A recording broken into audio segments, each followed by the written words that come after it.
حضور صلی اللہ علیہ وآلہ وسلم کی عمر 6 برس کی تھی۔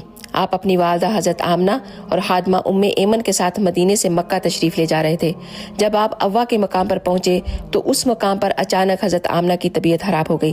6 سال کی عمر میں اپنی والدہ کا یہ حال دیکھ کر حضور ڈری آنکھوں سے اپنی ماں کو دیکھنے لگے اور آواز دینے لگے کہ امی جان آپ کو کیا ہو رہا ہے؟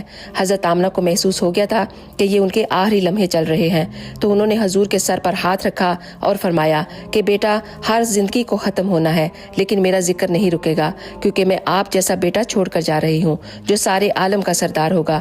اتنا کہہ کر حضرت آمنہ رضی اللہ تعالیٰ اس دنیا سے رخصت ہو گئی تو حضور اپنی ماں سے لپٹ کر رونے لگے اور کہنے لگے کہ ماں، آپ مجھے چھوڑ کر کہاں جا رہی ہیں؟ میرا آپ کے سوا کون ہے؟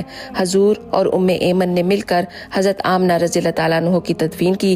کوئی ایسا نہ تھا جو حضور کو تسلی دیتا۔ آپ بار بار اپنی ماں کی قبر پر لپٹ کر روتے۔ اللہ